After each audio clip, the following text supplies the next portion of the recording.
Makanya ini penting saya sampaikan supaya teman-teman juga upgrade gitu ya. Intinya adalah jujur dengan dirimu sendiri.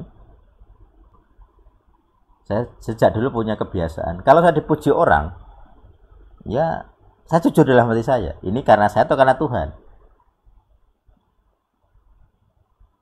Kayak dulu saya kan menemani gitu ya, apa namanya, para pemuda dari GBT ke Yayasan Hati Tulus Indonesia, Panti Asuhan. Saya paling tua di situ, tapi saya bukan ketua pemuda. Yang merancang kegiatan itu bukan saya. Yang ngasih donasi bukan saya. Saya hanya ikut saja.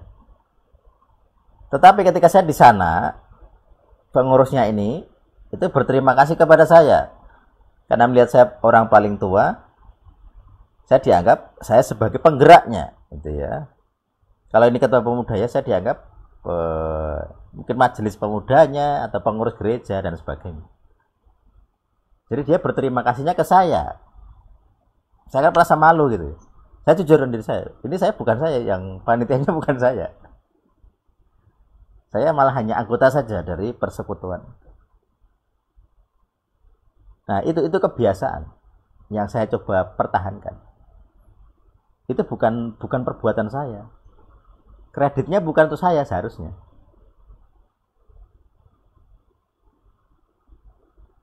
Jadi ini integritas. Kalau itu yang donasi saya, yang kerja saya, malah pernah saya tidak diakui gitu. Saya ketua pemuda yang istilahnya penanggung jawab acara dan sukses, tapi yang disanjung senior saya. Orang ngertinya ketua pemudanya dia, tapi di lapangan tidak pernah itu. Dia ngasih tanggung jawab itu ke saya, lempar artinya. Tapi ketika berhasil, ya dipujuk orang dia. Gitu. Jadi saya disepelekan. Padahal yang kerja saya, yang jadi ketua pemuda di definitif di lapangan itu ya saya. Tapi orang ngertinya dia. Jadi transfer delegasi kuasanya orang tidak tahu. Ngertinya dia yang ketua. Jadi saya merasa disepelekan. Nah, artinya ada kejujuran di situ. Kalau orang tidak jujur dengan dirinya sendiri, dengan fakta, ini data ya. Kayak tadi kan saya data. Yang panitianya bukan saya, yang ngasih donasi juga bukan saya, yang ngadain acara juga bukan saya. Nah, dia berterima kasih kepada saya. Dalam hati saya jujur, ini harusnya bukan saya yang diberi sanjungan. Minimal seperti itu. Ini masalah hati ya. Jadi kalau hati kita malah menikmati, iya sih itu malah saya, nah malah sombong. Dia berdusta berarti. Oh, bukan saya yang melakukan, yang ide bukan saya, yang kasih uang bukan saya, yang kontak-kontakan bikin acara bukan saya, tapi saya menikmati sanjungan dari pengurus pantinya. Berarti kan saya mengambil, mencuri kemuliaan orang lain. Ini kemuliaan mereka, bukan saya. Kalau dalam hati saja sudah tidak jujur, actionnya ya tidak jujur. Pelanggaran hukum ke-9. Bersaksi dusta berarti. Seakan-akan bersaksi bahwa akulah yang melakukan, akulah yang berperan, akulah yang pantas diberi ucapan terima kasih. Padahal mereka harusnya. Jadi itu sudah bersaksi dusta. Dalam hati ya berdusta, diomongkan juga berdusta. Makanya dia dicek itu di hati dulu. Di hatimu itu jujur atau enggak? Kalau kamu disanjung, benarkah kamu pantas disanjung? Kalau kamu dihina, pantaskah kamu dihina? Nah, kalau soal dihina, itu nanti berkaitan dengan kepercayaan dirimu. Saya dihina banyak orang. Hampir semua bagian hidup saya pernah dihina. Kayaknya apa ya, enggak ya, aku lupa malah. Tampang dihina, ekonomi dihina, pelayanan dihina, kerohanian dihina. Hartaku dihina, pendidikanku dihina. Tapi saya punya kepercayaan diri. Ya enggak apa-apa, dinilai orang enggak apa-apa, silakan dihina, tidak apa. Tapi kan saya tetap diri saya. Dengan dihina saya juga tidak lebih rendah, dengan disanjung saya juga tidak bisa lebih tinggi. Karena itu hanya omongan.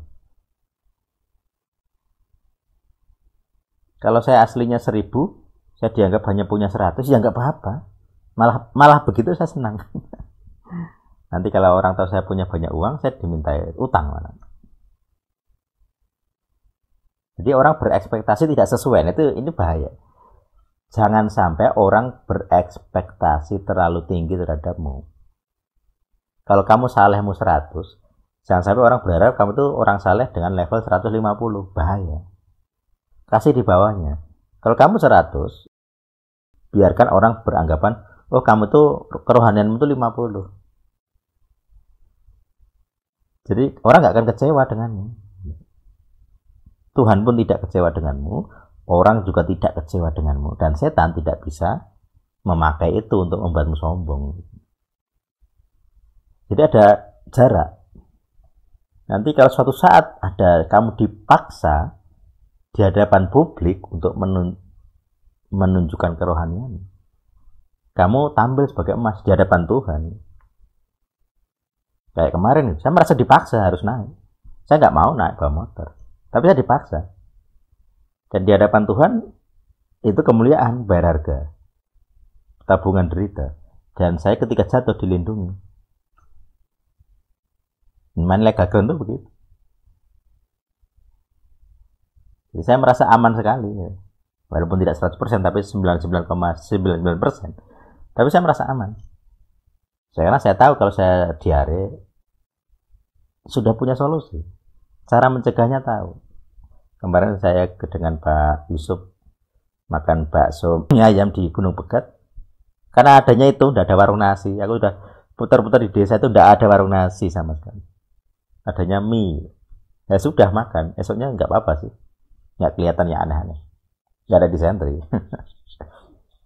Karena punya terapi yang saya anggap sukses. Walaupun sekarang saya punya pilihan ya. Bisa Yakult, bisa Cimory, sama-sama ada bakterinya. Yang Yakult itu ganas bakterinya. Makanya kalau saya disentri minumnya Yakult, mati bakterinya. Disentrinya mati. Karena kalau pakai Yakult tiap hari itu terlalu encer ininya. Apa namanya? Fesesnya terlalu encer. Bahkan pernah saya coba tidak makan sayur, minum Yakult, itu lancar, seakan-akan saya makan sayur. Jadi anti sembelit gitu ya.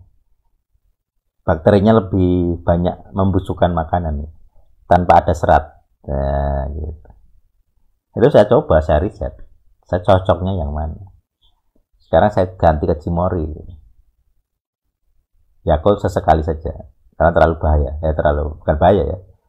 Terlalu ganas untuk perut saya. Sama-sama probiotik, saya rasakan beda. Yang Cimory itu nggak terlalu encer, nggak terlalu apa istilahnya, lembek lah gitu. Nah, itu contoh. Jadi saya mendapat pengetahuan itu. Dulu saya nggak dapat. Kenapa dulu nggak saya dapat? Kalau ini saya tahu dari dulu, 10 tahun itu saya nggak akan menderita. Udah lama sekali saya dikit-dikit sakit, diare, dikit-dikit batu, lama sekali. Saya nggak tahu solusinya. Solusinya kalau dokter kan antibiotik. Jadi kalau sakit disentri parah itu antibiotik. Sekarang saya nggak perlu, udah pede saya, nggak usah antibiotik. Pakai aja itu probiotik susu ya. Udah mati itu. Itu contoh ya. Jadi pengetahuan kebenaran yang baik itu akan muncul kalau kita jujur. Kamu lemahnya di mana? Jangan munafik, intinya begitu. Jangan munafik, jangan menyangkal diri. Kalau kamu lemah ya aku saja lemah. Enggak usah munafik. Terutama di Al-Sadiq ya. Kalau lemah ya akui saja. Orang lain juga tidak akan mencemooh. Semua orang juga punya lah. Makanya kalau kita semua jujur di dalam komunitas kita, orang nggak akan mencemooh. Podo-podo duwe salah.